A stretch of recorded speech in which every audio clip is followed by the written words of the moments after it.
insulted him a little bit. You got a little out of line yourself. The drinks on the house. What movie is that? Spears and Steinberg. You know what the it is? Aries and Andy, Jew and the Jerk. You know it's time to get this work. The real raw, gutter, uncut, cold. No political corrections. Always sleep.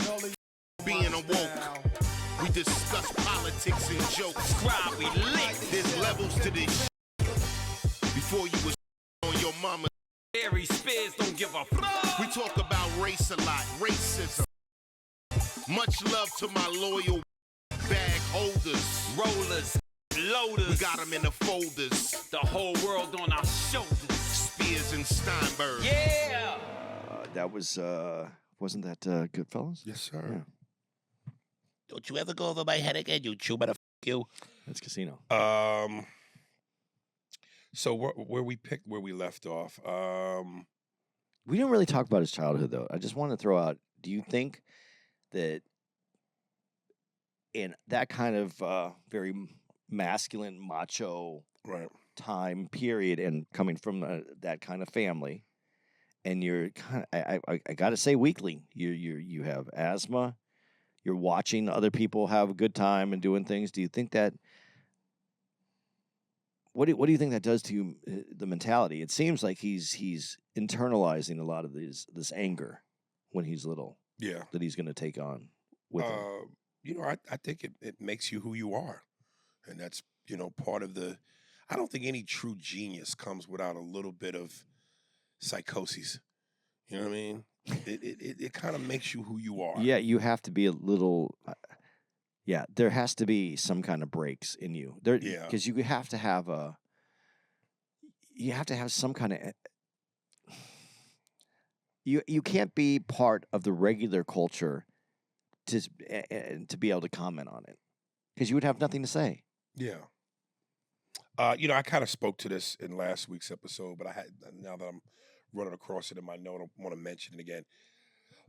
So when I said, this dude already made several hits: Taxi Driver, Raging Bull, New York, Mean Streets, etc., and yet he's still wanting to make Gangs of New York and the movie about Jesus Christ, which was The Last Temptation of Christ, but he didn't know how he was going to get financing. Now, again, we spoke to this already, but it's that thing where it's like, you're having a problem getting financing? Too expensive. They made all these hits. Gangs of New York, too expensive. That's crazy. Well, it was an expensive movie, though. I forgot he did Last Temptation of Christ. Yeah, that was a big deal for him, but that was such a cluster. And it didn't work? No, you know. Take it on Christ. Well, you know, he really did it from a place of a love for Jesus, like for Christ, for like understanding and empathizing and being part of being, you know, a Catholic, Christian, you know, rolling all that up, however you want to put it together. And it was misinterpreted, his intentions, what they saw, what they thought. I don't know. And it was also during a time period where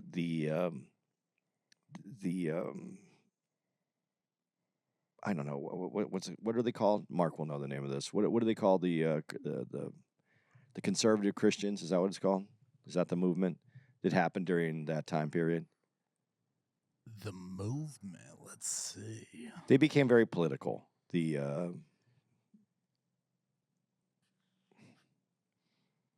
Anglo-Protestant Confederation? I don't know. Of American natives? No. During Reagan's administration, there was a big movement. Evangelicals? Yeah, came out and in political form, and had say, had a little sway in how things were done, and they had a big effect on how it was looked at. And it was, I think for him that had to really hurt, because you're trying to do something that you felt was to bring you closer, and everybody was against you. Yeah, it just seems like there's certain subjects you just not supposed to touch. Well, I think, again, this is what we just said, is that if you're part of the bigger culture, what do you really have to say about the culture? He was looking at it from different perspectives, trying to bring new light or show things in a different way. because this all goes back to the temptation and being. And I love when he talks about it, being on the cross, and the devil is going to. That's when the devil's going to come to you and say, "Hey, you don't have to do this. Look at all the way that this could be," and that's what they focused on.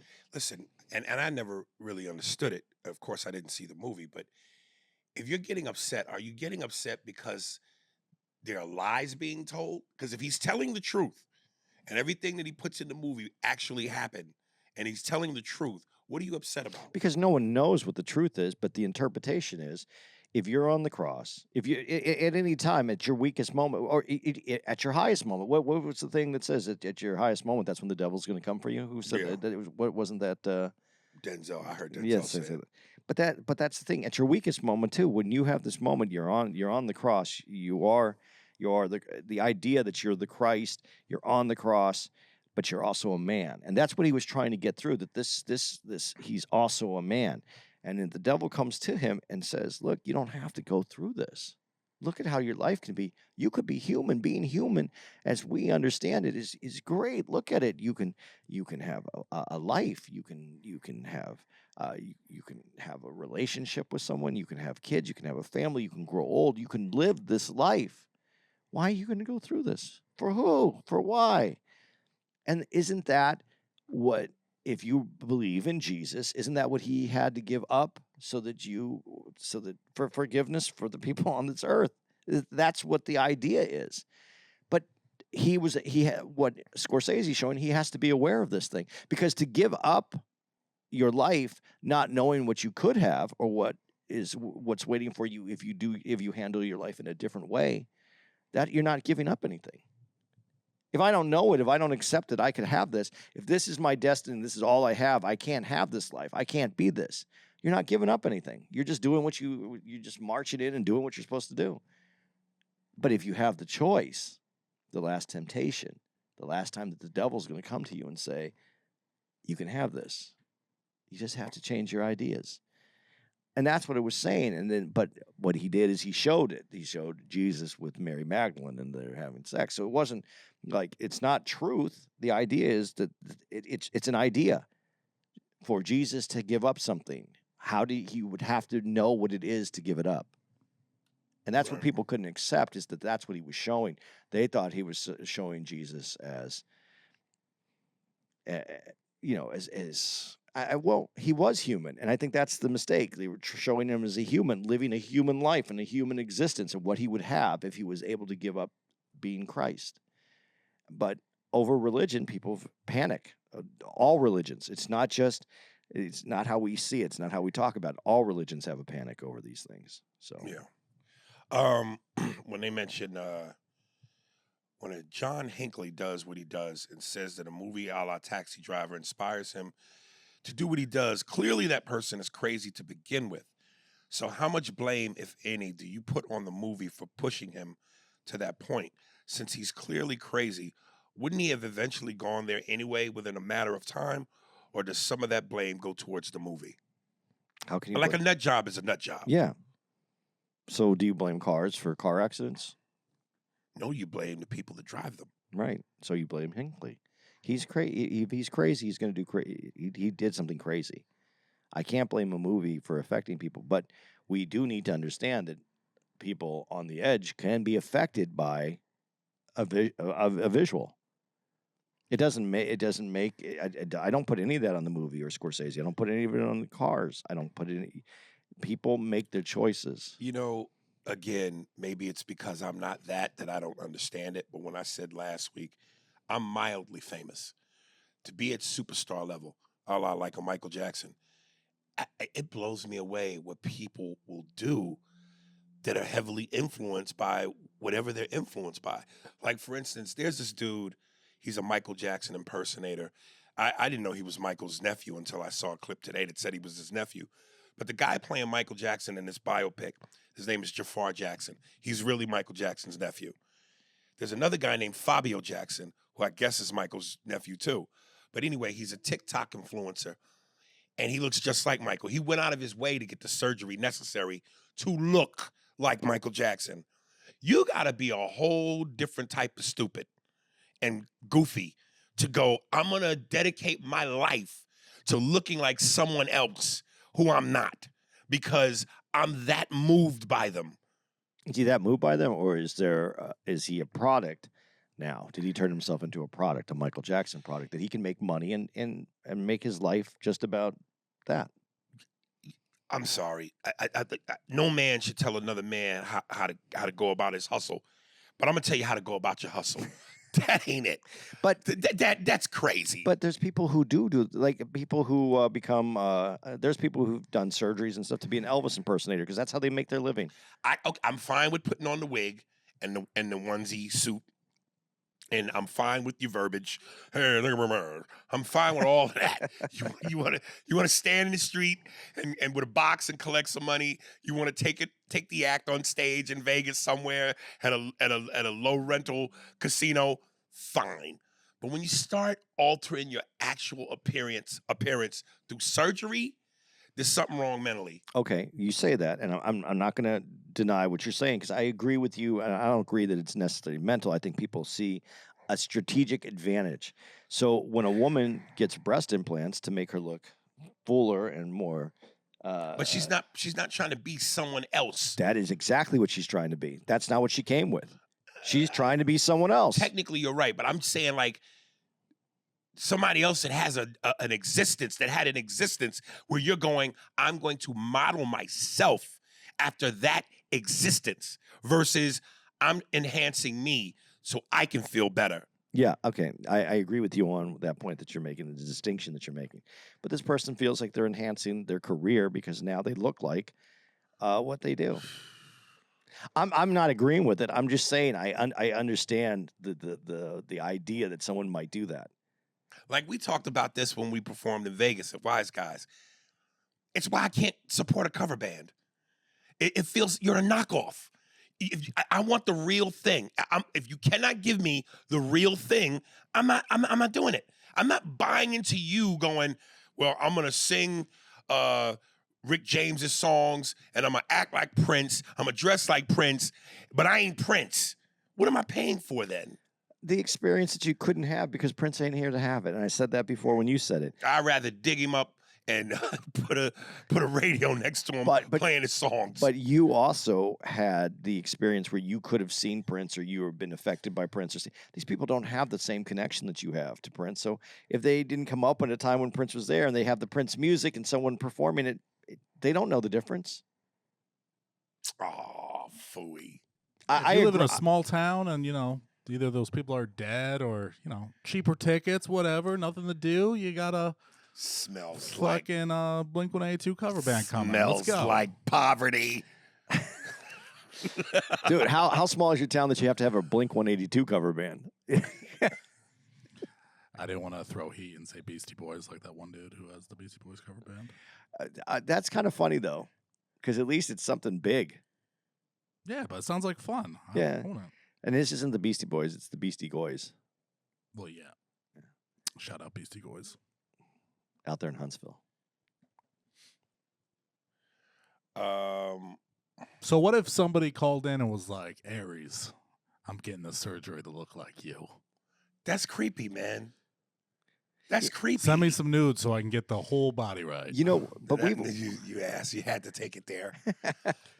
we've had these conversations though too, where like I've said to you, listen, I love that you can do impressions, but you're just doing a sound that sounds like someone else. Isn't that kind of similar? Not even close. Okay, go ahead. Tell me why. Well, number one, it's stand up, so the point is to make them laugh. Yeah, and impressions aren't just based on you. You could do an impression. Again, I ain't gonna say the comedian's name, but there's comics who do great impressions, but the jokes aren't strong. Yeah. So if you could marry the two, like Eddie Murphy did in Delirious, that's art. Because you're not just relying on the voice. You actually have something to say with the voice, so there's another layer to it.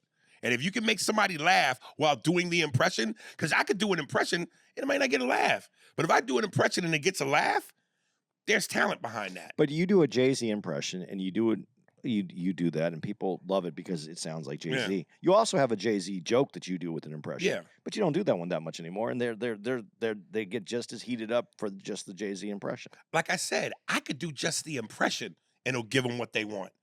So I don't have to do a joke, but if you put a joke with it, that's when your talent shows. Exactly. Not just an impression. Right. It's like when I did, and I made you laugh hard when I went do the knowledge. Now I could have just did a Macho Man and said anything, but when you say do the knowledge in that voice, there it is. Yeah, that's when I do the DMX and I tie it into the victim who I'm about to get, with the bitch right there, and they lose it. I could just do the impression. Yeah. Yeah, there's layers to this. And there's some people who just do the impression, though. Exactly. Okay. Exactly. So yours is a vehicle to get somewhere else. Yes. Not just showing. Yeah. Okay. Yeah, I'm a genius. Of all the gangster films we've seen, is Goodfellas the perfect gangster film? Is it the best one? And let me just throw some out there. Donnie Brasco, Casino, Godfather, Black Mass. We've seen all of Mean Streets, is American Gangster. Is Goodfellas the mwah? That's a tough one for me. Because you said Godfather? Listen, Godfather's my favorite. It's just my favorite movie. It's my favorite. It's one of my. If it's not my favorite movie, it's one of my favorite movies in my top 5. Is Goodfellas there? Goodfellas, to me, I'll say it this way: it's the most watchable gangster movie that's ever been made. It has the most quotable lines. It's the most fun to watch. It takes you on the biggest ride. It breaks so many rules. It's a great movie, and and the pace of the movie takes you from being relaxed to waking up in a cold sweat when there's a gun in your face to doing cocaine and getting caught by. It takes you on the trip. So, does it affect you more? Yeah, I think it's probably one of the most. I'll put it this way: I think it's the most effective movie I've ever seen. Yeah. It takes you through so many different stages and it's a ride. It's not just a movie. It takes you through the whole thing. But for me, Godfather is still my perfect movie. And you mean Godfather 1? Godfather 1. I know people like Godfather 2. Godfather 1 is my perfect movie. I love that movie. I love how it's told. I love the story. I love, you don't have to like old Italian music, but that adds that texture to that movie that you're listening to it and you don't care what that music is. You don't need to know what it is. It brings you to that place. It's my perfect movie. But yes, I do think that Goodfellas is the most watchable. It's the biggest ride that's probably ever been put out there. Why don't you get a nice gal and settle down? Like his mother says that. And I love when in this that she said, had I known there was supposed to be a body in, her line to them was, then I wouldn't have made them breakfast. So it's good that they didn't let me know. I love that he puts her almost in every movie. Yes, that's dope. And I've always said I think the marriage between movies and music are a must. And Goodfellas particularly, and they talked about it that one moment, and I did it in the beginning. Do do do do do do. When he's at the bar, and he's putting out the cigarette because he's just deciding whether or not he's going to kill. I forget what my man's name is. I think it was Marty. No, I'm thinking Marty Scorsese. I forget what his name was, but the guy with the toupee. But yeah, there's not just that track. There's a couple tracks in that. Where I just thought, man, Martin Scorsese with that music, man. But see, that's the thing about him, and that's why I brought up before we started this. Him as a kid looking out the window, watching life. Yeah. So there's probably, I'm assuming, in his life when he couldn't do things and he's looking out a window, there's music in the background. Yeah. And it's telling the story. It's not necessarily the music that you would think that you would put there, but that music is telling the story for him and how he's looking at things. Because what we really have to discuss here as we go forward is that all these movies are great movies, but they're all, there's an undertone of Marty Scorsese's life in them and his effect and how he's been affected. And I think that music is very important because I think that as he was growing up as a kid, music in the background, whatever's in his background, the noise that's in his background, he's viewing life almost through a picture, watching it happen while he's stuck. Yeah. God, I'm telling you, De Niro's one of them dudes I could just watch. You know what I mean? Like Pacino for me, after a while, became the yelling guy. But De Niro, there's certain subtleties. Again, back with Goodfellas. Nah. You insulted him a little bit. You got a little out of order yourself. No. Get a drink on me. No. The drink's on the house. On the house. The scene where the music is, where you're talking about, where he's deciding he's going to kill the guy with the toupee, and that look, that the eyes, they're open but they're squinted, and the way that but then again, Scorsese, the lighting, capturing that, the right amount of smoke that comes up at the same time, the music, but the look that's on De Niro's face. I remember you said to a guy who we saw at our merch table, he had that T-shirt. Yeah. And he had that look and that moment on a T-shirt. And you went, that's cool. It is. Because even in that moment, there it is. It's captured. Yeah. God. It's one of the most intense, where you, without hearing anything, you heard everything that guy was thinking. Yeah. Everything in that moment led you to. I'm going to kill us right now or not. That's the art of acting, man. And it's not necessarily about what you say. It's about what you say with your face, with any gesture. Right. And that's when you really become an actor, when it's not even about the words coming out of your mouth. You can act with your eyes. You hear everything. Yeah. And that's the challenge, and that's what makes people great. Jesus, dude. But I'm not going to let. You did say that about Al Pacino. But Al Pacino, again, in The Godfathers, there's none of that yelling. There's these tones. That's different. When Al Pacino was his, and you said it. They become kind of caricatures of themselves, because they're hired for certain things, and those things get almost cartoonish. I told you, this is Denzel now. Stroke lips. And the shake. All right, everything I've said, huh? He does that now. But that's what happens when you're known for something. And then those things stand out because they're not just these little moments. Now they're in different films, and it happens with directors like Spike Lee with those shots. So it happens. One of the things that was fascinating about Scorsese's career, this dude, and he even described it this way: he's had so many comebacks, up and downs, hit. A lot of directors have that, though. Yeah, but some guys go on a run where it's like they can't miss. I don't think Tarantino's ever missed. No, he may have missed for me in terms of I didn't like the movie, a la Once Upon a Time in Hollywood. But as far as success, I don't think he's missed. Yeah, he has some duds out there, though. Not things that he directed, not things that he wrote and directed. Trying to think if he had anything that he wrote and directed. Low battery that just came up. Oh, why isn't this plugged in? Oh, because it's not plugged in. I mean, I haven't seen every Quentin Tarantino flick, but I've liked all the ones. Well, he directed, though. Plug it in. Well, so you're talking about ones that he hasn't directed? Yeah, just his movies that he's directed. Does he just ask? What's considered a flop? Does he have any flops? Doesn't make any money. He wrote True Romance, Natural Born Killers, From Dusk Till Dawn. Was it a hit? But didn't direct them. Yeah, those were all. Yeah. I mean, I'm not sure what they did at the box office, but well, can you ask your friend? Does he have any movies that are considered not a hit? Gronk? Yeah, Gronk. It's kind of different because it's like I could ask Gronk, or I could just ask Mark to ask Gronk. Or you could ask Suri to ask Mark to ask Gronk. So, the ones that people call his flops, Death Proof. I thought Death Proof was good, though.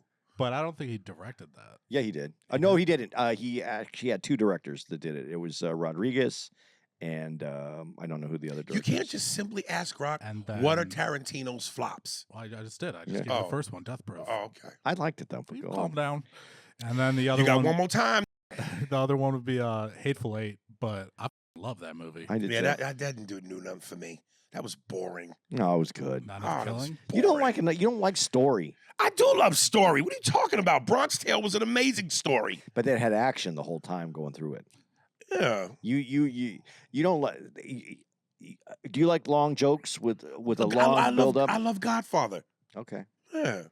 All right. I mean, the Hateful Eight was to me just like It just took place in the incredible. cabin, the whole movie. Yeah, but then you get like everyone's perspective, like But it masterful. it was told a very Hitchcockian. It has this very long I like that. story. Hitchcockian. Yeah, it's this long story where you just and That's then why I like it. and then a big build up and then there's the end. If a girl ever asks me, describe your, it's Hitchcockian.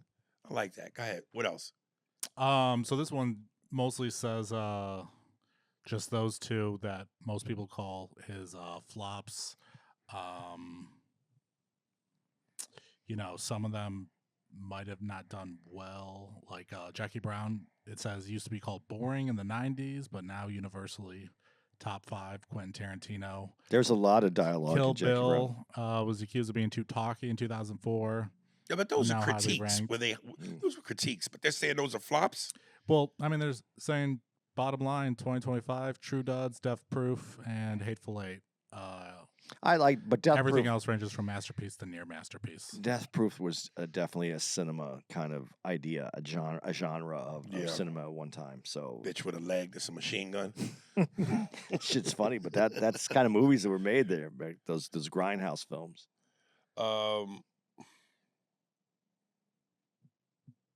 Here's my question, because it's funny how it's like most people associate De Niro with Scorsese, but then you almost have to. And I saw a funny commercial with Scorsese, Leonardo, and Bobby, where they were both wanting to talk to Marty separately, and it came down to Marty's got to give me his attention because I did more movies with him than you, but DiCaprio's kind of picked up that mantle. Yeah. From what De Niro had with him. So my question is this: was Leo and De Niro more of a gift to Marty, or was Marty more of a gift to them? Who helped whose career more? I think Leo's more of a gift to Marty, and I think that they were very. I think the collaboration between De Niro and Marty are equal. I think they're a symbiotic relationship. They benefited each other, but I think that Leonardo came at a time when he was younger and fresh, and when you get older, people think your ideas are older, and he was able to bring Marty into. So you think he was more of a gift to Marty? Yeah, because The Wolf of Wall Street doesn't get done without someone like. And that's that's a great one. Yeah, and it gave him a chance to explore a different era, a different genre, still a gangster genre, but a different kind of gangster. Right. And it opened those doors up. So I think that I think because of the timing and his age and where he was in his career, when you're an older person and you're still an artist, you have all this, but you have someone new and younger that comes along, they provide that energy, that spark that you might be falling behind on. Right. And I think that's why that was a gift to him. And you know what? I agree with you because, dude, I mean, some bangers. The Departed. Like, Jesus, dude.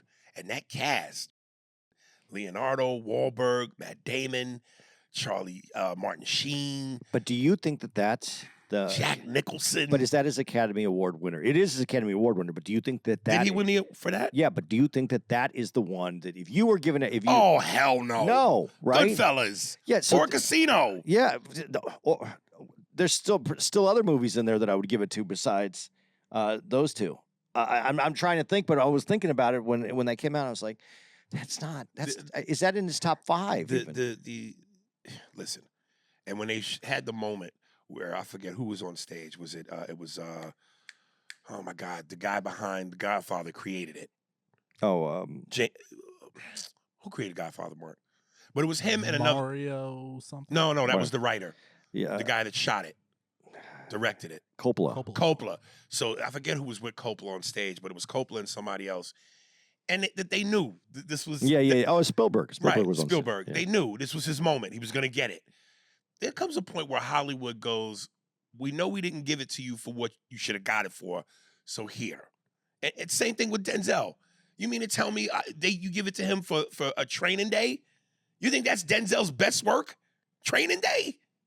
Not Stephen Biko, not Malcolm X, which everybody says should have been for Malcolm X, not Cry Freedom was Stephen Biko.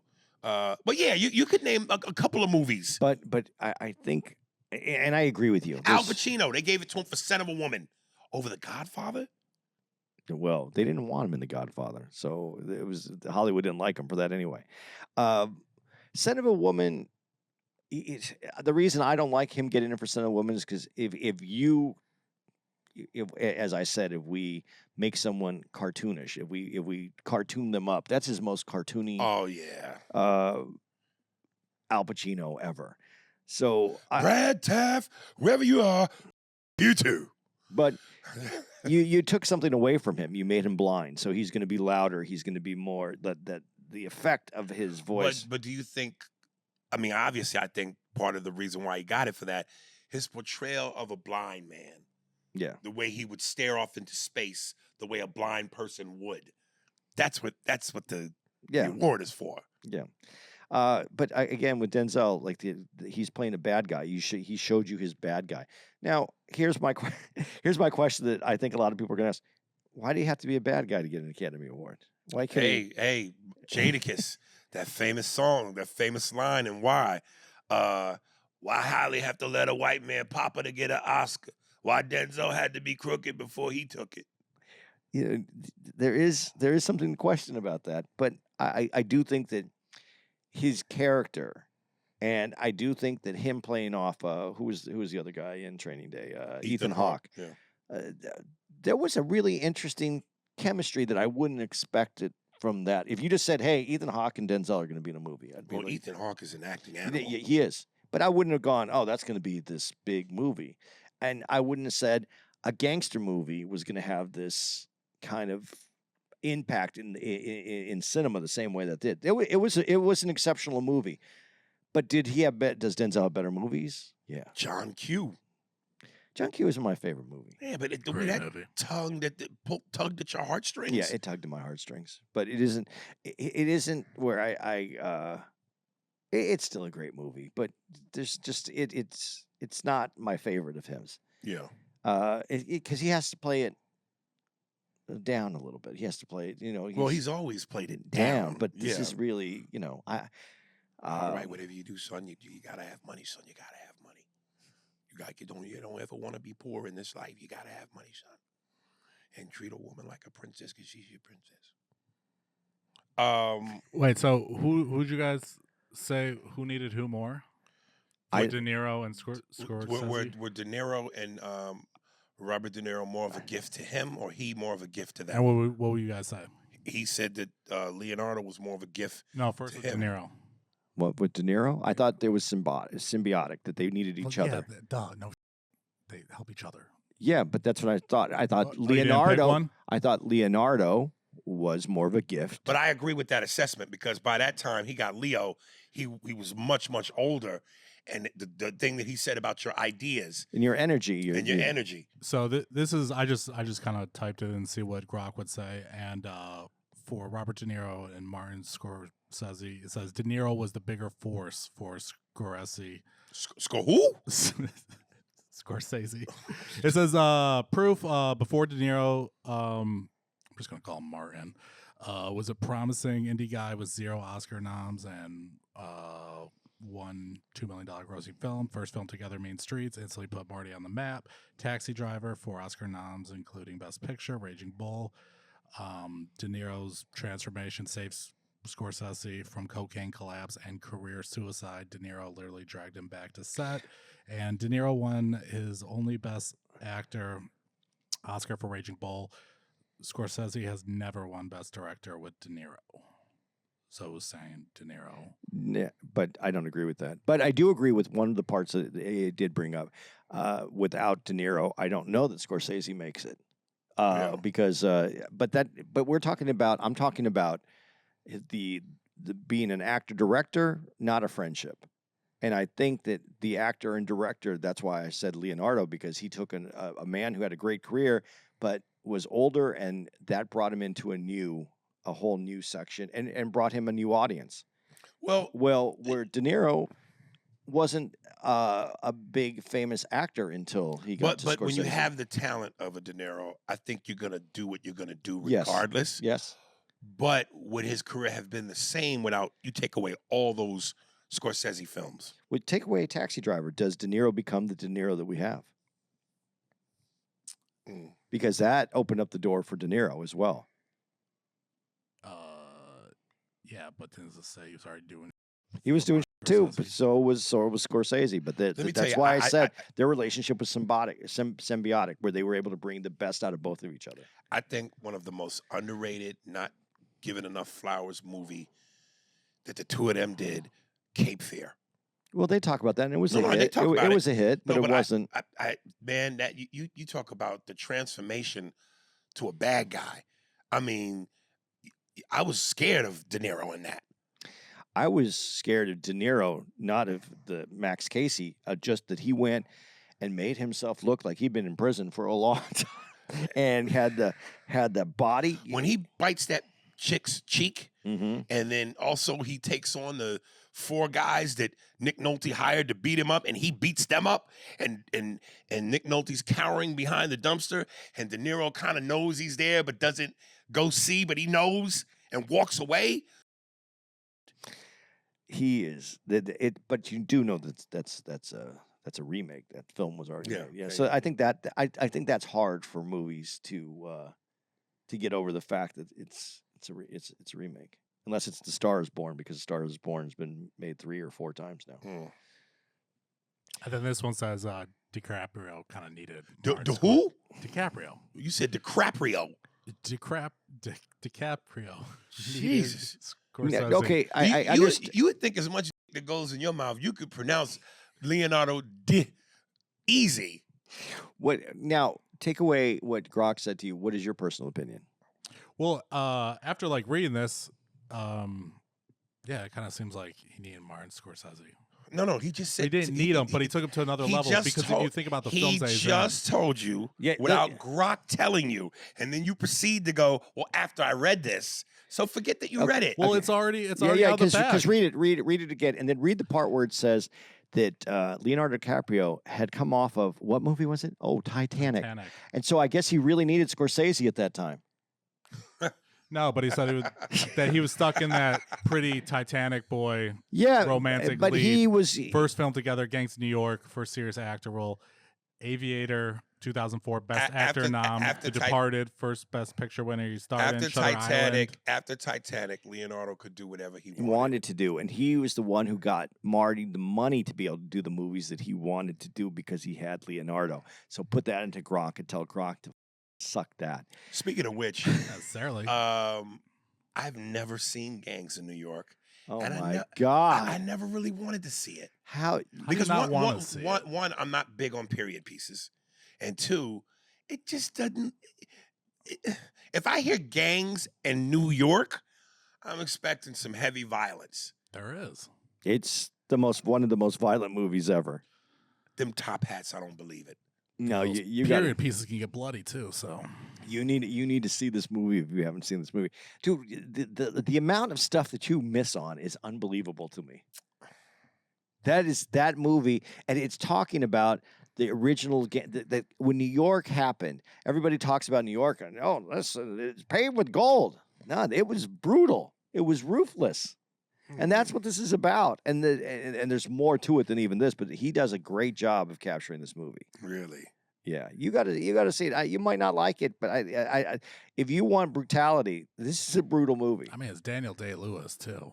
It's incredible. And I really like when we talk about actors, and we did talk about the 2 actors that that you said right now, obviously that are important: De Niro and the kid. What's his name?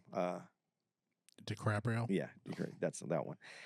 Daniel Day-Lewis is so essential in the roles that he played in his movies. Daniel Day-Lewis is this actor who only acts when he thinks that he's supposed to do it. And I don't understand. I wish I knew more about him because I think he's one of the most interesting actors. To play the movies that he's played, be successful, and then only act when you decide that that's a movie you want to do. I mean, most actors take movies because they need to pay bills. Yeah. It seems like he only acts when he feels like it's the right thing. He's like seasonal. He comes along every once in a while. Yeah, and just knocks it out of the park, and then he goes back away. He's truly regarded as one of the best actors ever. I think he really is. But it's really interesting, and when you watch him, this is what's so amazing about him. When I just said that about how I feel about his acting ability and the movies that he makes, the choices that he makes for the movies that he makes, and when you watch this documentary, you might think that he's just like an extra in the cast, the way that he talks, the way that how he just speaks about everything and everything around him. It's a different kind of energy that he has. You know how we often would do the actor or movie star thing? Mm-hmm. Clearly, these three guys I'm going to name, they're not box office names like De Niro, Pacino, DiCaprio. They're character actors, but they're phenomenal. So of these three, who would you say is the best? Daniel Day-Lewis, Gary Sinise, or Gary Oldman? Dude, that's such a tough one because they're, like you said, they have their character ability, and Sinise is a exceptional actor. Yeah, he was Lieutenant Dan. Yeah, he's Lieutenant Dan, but he's been in so many movies. He's in what's the movie? I want to remember this one because this is when I saw him and I go, this guy is one of the most genius actors I've ever seen. I'll try to remember the name of the movie, but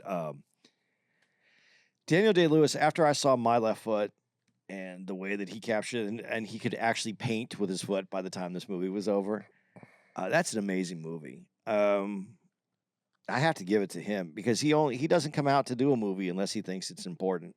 But Gary Sinise, man, Gary Oldman, Oldman's good is up there, but Sinise, there's something about Sinise that I think is so underrated in his acting. Yeah. What movie you thinking about? We got Forrest Gump, Apollo 13, Of Mice and Men. Apollo 13, though, I love that one. Which one? Ransom. No, okay, mine is Of Mice and Men. Of Mice and Men is one of the most incredible acting movies that I've seen. And that's a play. It's a play, but when they put it together on the screen and that he did it, that movie is Sinise is phenomenal in that movie. When Gary Oldman plays that cop in that one movie about the guy that's the killer, he's an assassin, a hired assassin with the little girl, and she goes with him because they killed her parents. Yeah. And he's in this scene, and the guy goes, bring me everyone. He goes, what do you mean everyone? Everyone! And he screams like, oh my God. They say, I read Leon the Professional. Yes. They didn't know he was going to do that, the director. And he said he scared the shit out of the sound guys. That's great. They were just, doing, I saw a clip online, and it was from The Usual Suspects. Mm-hmm. And the scene where they're in the lineup, mm-hmm. that's pretty much ad-libbed. Yeah. And I didn't know that. Yeah. And so when what's his name? Benicio del Toro. Yeah, but the dude before him, that comes up before him, his brother's Baldwin. Yeah, he can say, "Give me all your money, you motherfuckers!" Like, right. That was like, and these guys aren't laughing; they're not cracking up or anything, and that's good. And then Del Toro comes up and he goes, "Yeah, man, give me all your money." And it was just the way that he said that, and the guy behind the glass couldn't understand. He goes, say it in English. Say it again, and he goes, "What's up, cocksucker?" And then that's when he started laughing. Yeah. I love, dude. When you find out those little things about movies, those are just the phenomenal ideas. But yeah, actors are not who you. There's actors and there's people on screen. Yeah, I wonder why. You would think that if you have the talent of a Daniel Day, a Sinise, and an Oldman, why aren't they leading men? Well, Sinise has had some pretty. His name has never been starring Gary Sinise. No, but like in Apollo 13, he was a big deal in Apollo 13. But who else was in that? Tom Hanks. There you go. That's Kevin the brand. Bacon. Kevin's a great character actor. He's not a leading man. You know what? Listen, this is nothing against Tom Hanks as his acting, but I was watching. It came on again. The one where he's they're trying to find. They're in Italy. Where he's trying to. Oh, I know the movie, the Da Vinci Code. Yeah, the Da Vinci Code. Man, I'm watching him in that, and I'm like, do you know how many other people would have been better in this movie? And they said it was great, and he did a great job. I was like, there's 1,000 other actors I would have wanted to see in this movie. Tom Hanks is considered, and let's be honest, here in America, he's wholesome white. He's just the neighbor that you just trust. You leave your front door open. He could shower in your bathroom with your wife in there too, and wouldn't nothing happen. That's why when I saw him on the road to perdition, I went, okay, but am I really, you're playing come on, you're Tom Hanks. I think he's a very solid actor, but but he's like a Lego piece. He just fits in. You just snap him in. Like I had this Lego piece, and it was a little chingered up, and it didn't look like it was going to be good. Do you have another Lego piece? Yeah, this one right here. Tom Hanks. He's so right and wholesome. If you saw him on the train in New York breastfeeding a child, you wouldn't think it's strange. But you remember where he came from, though. He came from TV. That's Tom Hanks. Yeah, but he came from TV. Yeah, Bosom Buddies. And which was a very funny show at the time. Yeah. That's what I liked about Saving Private Ryan is that it kind of showed the reality that so many just regular dudes went to war. You know what I mean? And they were just put in that position of having to storm Normandy. See, Tom Hanks seems like he could. Wait. You went from Private Ryan. Oh, and then storming Normandy in the normal one. That's the normal guys. Yeah, because he's that captain in that movie. He was like I don't know what he was. Maybe he was like a teacher or something. Yeah. No, you're right. Okay, I'll give the. Yeah, I see what you're saying. I got it. It took me a second to get it, but I got it. I got what you're saying. Yeah, he was a normal guy, but he plays. I like it because he does play what. But that's what guys were like back then. Guys had to be. The only way I can say it, they had to be men. They had to step up. They had to, it's Did war. Tom Hanks ever win an Oscar? Yeah, I know he won an Oscar. Was it for Forrest Gump? I thought it was for Apollo. He won 2 of them in a row, wasn't it? It was for Forrest Gump 1, and then what was the one before or after it? He won 2 in a row. Philadelphia 1994 and then 1995 Forrest Gump. Yeah, I would say that's his best performance. Philadelphia. He made you care about a gay man with AIDS. I know. You know what? Denzel's performance was that.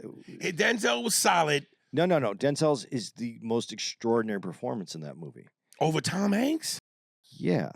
Tom Hanks just had to have. This is going to sound really dismissive, and I don't mean it to, but Tom Hanks just had to be a person who had AIDS that was going to die. That's his through line. Denzel had to go from the personality of someone who not necessarily even liked Tom, didn't want to have anything to do with gay people, and had to have a transition from being a guy who's this lawyer who doesn't even like the client, goes through it, and at the end of the movie, the humanity and where he had to bend his position. Because remember, bend is not the right word. he had to change his position. Dude, that's not even a good one either. He had to alter his position.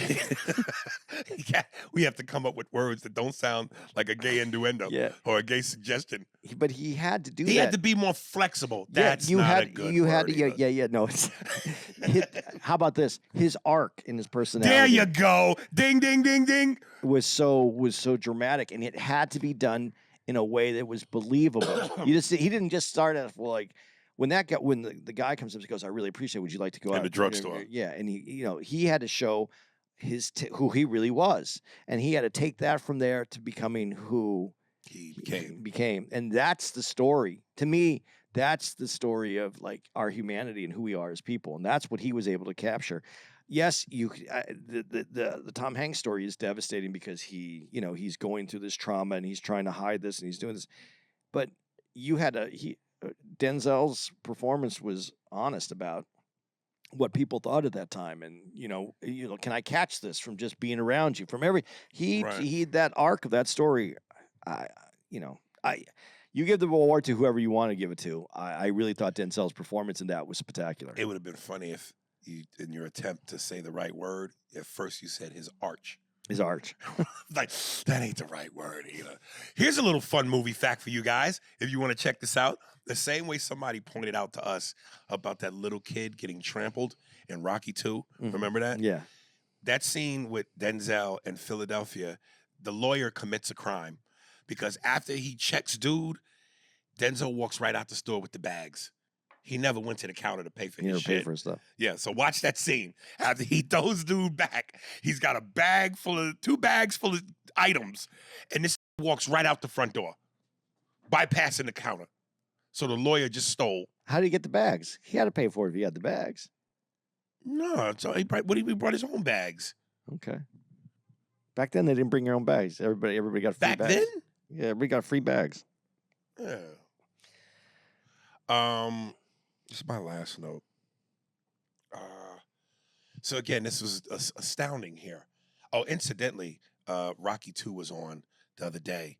You know that they edited that. They edited that out. Where the kid gets trampled. Yep. Well, it's probably a good idea. Yeah. But you know in the movie Ben-Hur, which I know you haven't seen either. But in Ben-Hur, there's actually a death that they record in there where a guy gets run over by the what are those things called? The chariots. Yeah, the chariots. Yeah. He gets run over and killed in that, and they leave that in the movie. Really? Back in the days, boy, they didn't give. Yeah, you didn't even sue. You just, well, can I get a credit? Can you give him a credit in the dead played by dead?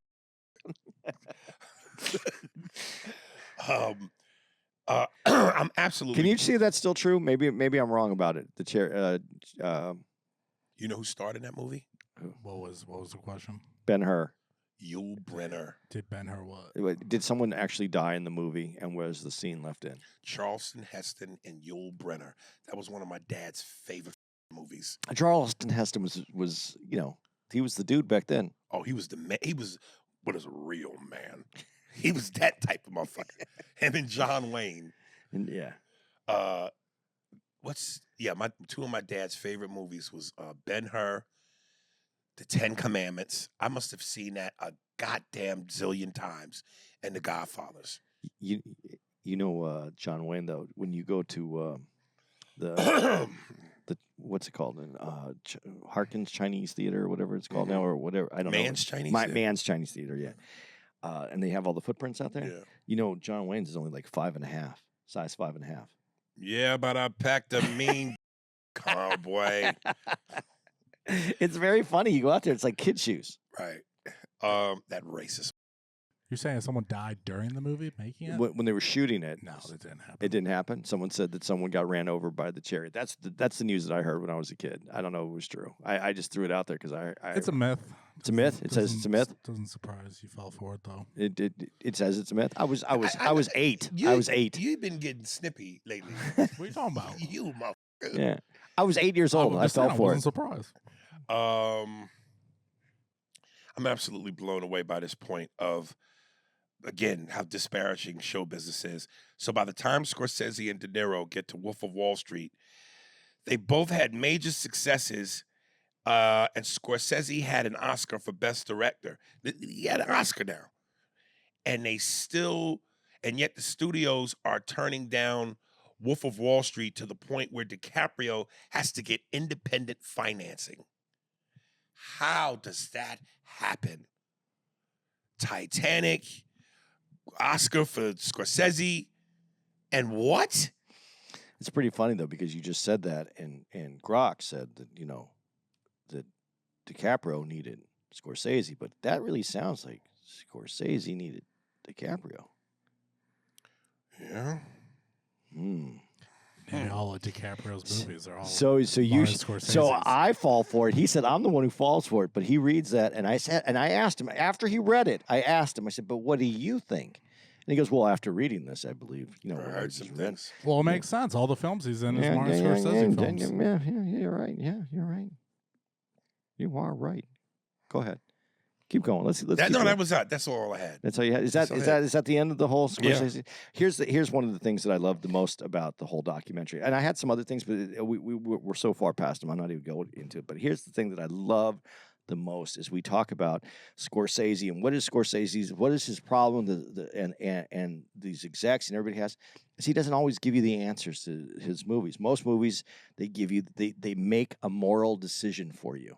A lot of the bad guys are good guys, or the likable guys, or the guys you want to win, and that's a problem. But he also allows you to make the decisions on your morality and how you feel this fits in, and to understand the morality behind it. And that's problems that a lot of people have with his movies. But it always is, you make the decision on how this should work out in your head. And I love how they ended the documentary, because it just ends. Well, Hollywood too often becomes too formulaic, and they like a formula. And we alluded to this earlier when it was like lazy. If there's something that works, stick to the formula. Do it again. But Martin Scorsese's formula is no formula, and that's the formula that works. He gives you the honest truth of what he wants, what he sees. But his documentary ended with, and that's just where we are. And basically, it just ends. And is his life good? Was his life? Did he find what he needs in life? Is he happy? Because he's going through it. He has a wife that who has Parkinson's, and he's taking care of her. And he found to work in his life differently today than he did in early. And he has a relationship with all of his kids now, and especially with his youngest kid. And when he met the woman of his that was going to be his wife forever, she already was diagnosed as having Parkinson's, and he took that challenge on, and he met it with the same way that he meets with making anything else that he does in life. And so it just ends, and it just wraps up, and it goes, this is his life, and this is where he's at right now. It doesn't give a conclusion. It didn't give whether he's happy, whether it was rewarded, or and it didn't try to tell you how you should feel about him. It just basically gave you what his movies did. This is what it is. You decide. Yeah. Was it worth it? Was all this worth it? Is it good enough? And he never apologizes for being the person that he was, even though he said, "Yeah, I wasn't a good person." He said I wasn't. I did these things. I did these things. He seems like the type of person that is absolutely not scared of death. I don't think he's scared of it is what it is. Well, because when you grow up as a kid and you can't breathe and you think that you're going to die anyway, I think you become comfortable with the idea that this is temporary. And so you make life the best you can. And I think he did the things. I really love everything about this documentary. I love the way that it ended. And it left you, and it leaves you like a lot of his movies. I want more. What else? What else happened to that guy? Where is it going? What is there more? Do we get another part? Is there more of this? I absolutely loved it. And the newfound respect that I have for him. I've always thought he was amazing, but I want to go back and rewatch his movies, because I got to be honest, I watched a lot of his movies when I was younger, and I didn't have the maturity to understand a lot of the parts of the movies. I'm going to go back and I'm going to watch Raging Bull again, because I'm disappointed in myself. Let me ask you, does a movie being in black and white deter you from it? No. Sometimes that's a thing for me. It does, because I saw a movie that I really liked was The Elephant Man. And that was like the first movie that I saw, like as a kid, I was younger. But they took that to black and white, even though we were in color films. And I was like, it started off and it enhanced the movie for me. So I'm always willing to go with it to see what that director's eye thought that they wanted to do it in black and white. See, for me, I think it might be trauma, because again, growing up in a house with one TV, and my father, again, this is, if I got nothing else from him, because he wasn't the greatest dad in the world, I think I became who I became because of his love of cinema, and it made me love cinema. But again, when you have one TV in the house and you got to watch what they say, Humphrey Bogart and James Cagney movies and Jimmy Stewart movies, all in black and white. Like if I see what was it, The Angel with Dirty Faces by James Cagney, 1,000,000 times, and my father would watch these movies over and over. How many times do I got to hear James Cagney go, "Top of the world, Ma"? Jesus, man. Did you watch Casablanca then? Did you ever watch it? No, I never saw that. You never saw it? No. You know what? But when you're talking about these black and whites, because I got I was able to kind of appreciate some of these black and white movies. I was able to go back. I never wanted to watch these old movies, and I did go back and watch Casablanca and some of the other movies that are considered classics that I wouldn't have if I didn't appreciate some of the newer films that came out in black and white.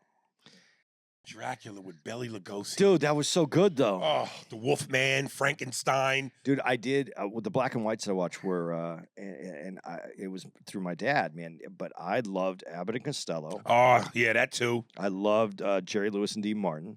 And I loved the Three Stooges. So those were in black and whites. And Chaplin and Buster Keaton movies, man. How do you not, like, as a comic, you didn't watch those? Nah. Dude, I love this. And I remember the first time I saw a Chaplin movie, and it dealt with drugs. Wait, Charlie Chaplin? Charlie Chaplin. The silent movies? Dealt with drugs. And he sits on a needle, and he gets high. And it's this whole thing about, and it was this black and white Charlie Chaplin movie. And I was like, what the? With no sound. Just the music and the captions. Do that. I can't do that. Unbelievable. Dude, you got to go back and watch some of these movies, man. Oh. You know what your problem is? I realize what your problem is. What's my problem, Tony? You don't have patience, man. You don't have patience. You need it to come to you quickly. You have to do and you want to go. You don't have time for it to. I can appreciate all different aspects of art, but I don't have patience, and it's got to come to me fast. That's what I just said. I know. I repeated it on purpose. That's what it is. It's not that you might not even appreciate it. You just don't have the time. I have things to do. You know, say the words. Don't make me read it. I have. Well, I just can't stand subtitles because I'm not paying money to read when something visual is in front of me. So you never saw that Korean movie? Koreans? Hell no. What was that? I got The Parasite. Oh, it's such a good movie. It's all in subtitles. You just said Korea. It's a good movie. So I guess you want to give out? Should we give out dates? We got. Do do do do do do do do do do do do. Let me ask you this question though before we end this, because we were talking about his problems with the studio. Yeah. Do you ever think when they have to buy the rights to use those songs in his movies and they get the bill for that, they don't get pissed off at the studio? They never brought that up in this whole thing. How can you get pissed off if he's bringing you a hit? But those that you know how much it costs to put music into those movies, and he's using big hit songs that cost a lot of money. But when you see that head hit the trunk when it's in the, and he, like they said, he already has this. He knows what that's going to be, and he knows exactly how it's going to look before it goes down. Man, there's some people that are just built to do these things. It's so much more like admiration that I have for him right now. It's a really good doc. It's called Mr. Scorsese. Available on Apple TV. I like Apple TV's little Apple that goes like when they introduce it. It kind of reminded me of HBO when I was a kid. I saw something that I do that again. One more time. That wasn't good. No, I just like the. It does though. It does that, and it's the Apple. It's changed. I thought that was really good. I enjoyed it. It made me. I don't know. It reminded me of some of the old HBO stuff when I was a kid. I'm trying to say happy birthday, and right away you're getting fresh. Remember HBO had like 3 intros to their stuff that came out. That was it. There was 3, and we were just like. Now it's just a. That was one of the original intros. Oh, really? Though. Yeah. Oh. Okay, where are we? This is the 26th, so we are. Guys, this has been. I don't know why, but these weeks have been longer, harder. We're being rode hard, Aries. Hey, man, this. Oh, pause.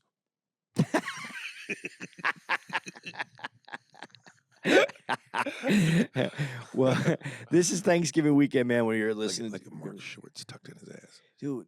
Is your ass been fed? Because it looks pretty hungry.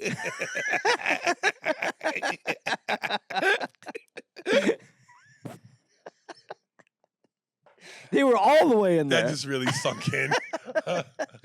Because your ass been fed. Jesus. Okay.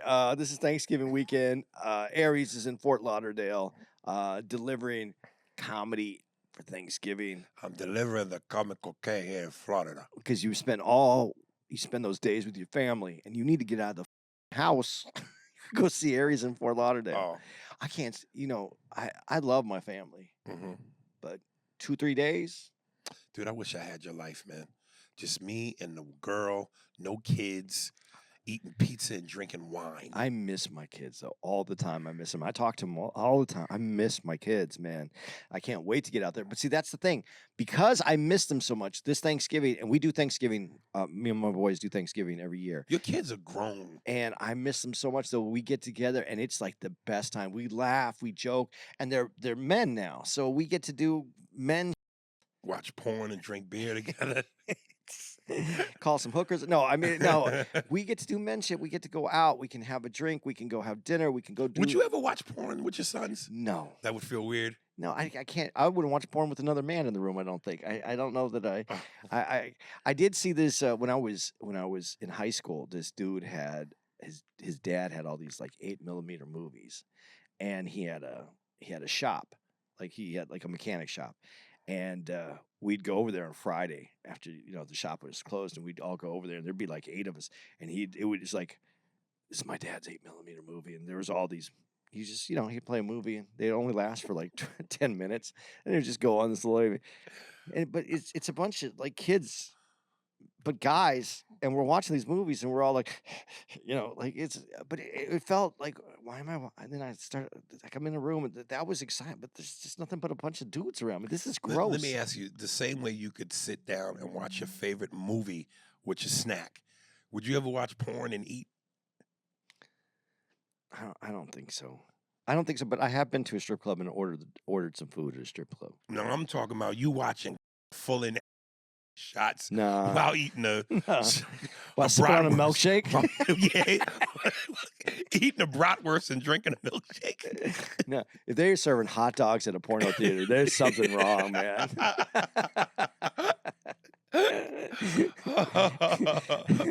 If it was a gay porn theater, do you think that would be? Listen. I know we have some gay listeners. Would that be acceptable, or is that too familiar? What, a hot dog at a gay porno movie? Yeah, or is that too familiar when you're watching? I think if 2 dudes that were gay went to a porno in a gay theater, one dude would pull out a hot dog bun and his friend would put his in it.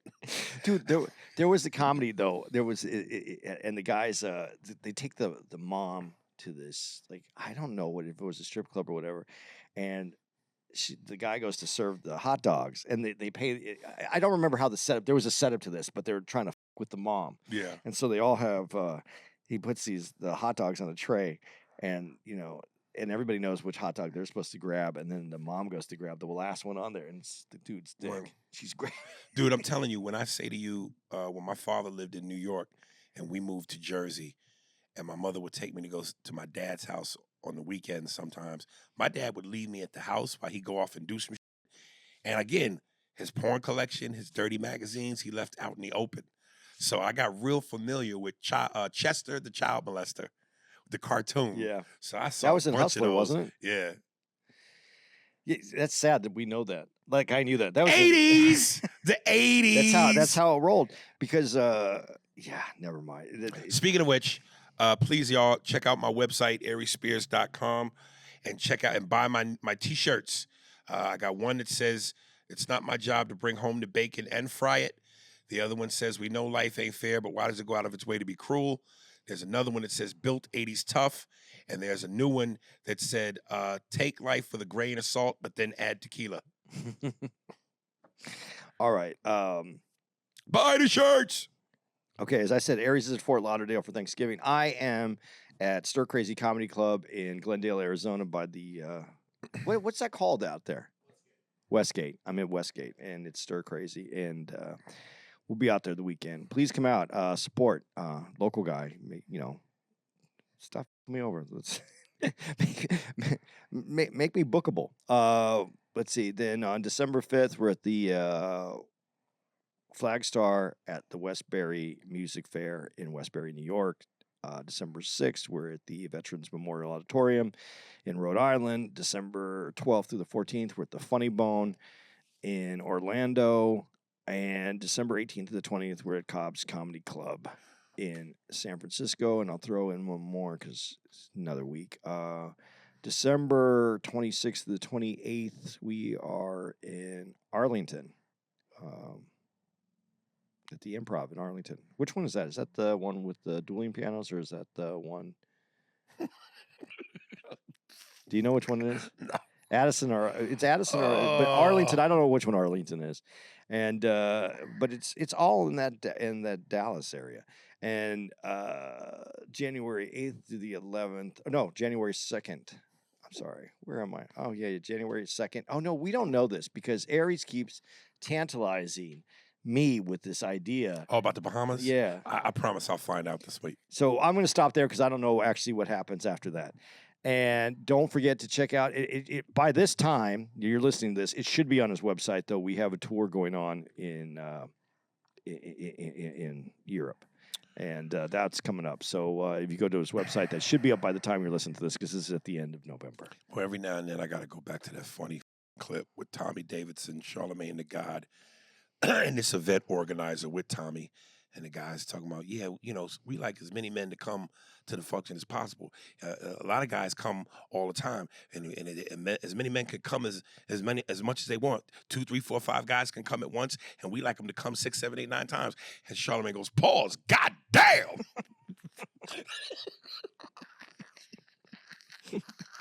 That's the show. You good, Mark? Mark has to go feed his pants. Spears and Steinberg. Thanks for listening to the Spears and Steinberg podcast. For more information on where to find us on the internet, visit spearsburgpod.com.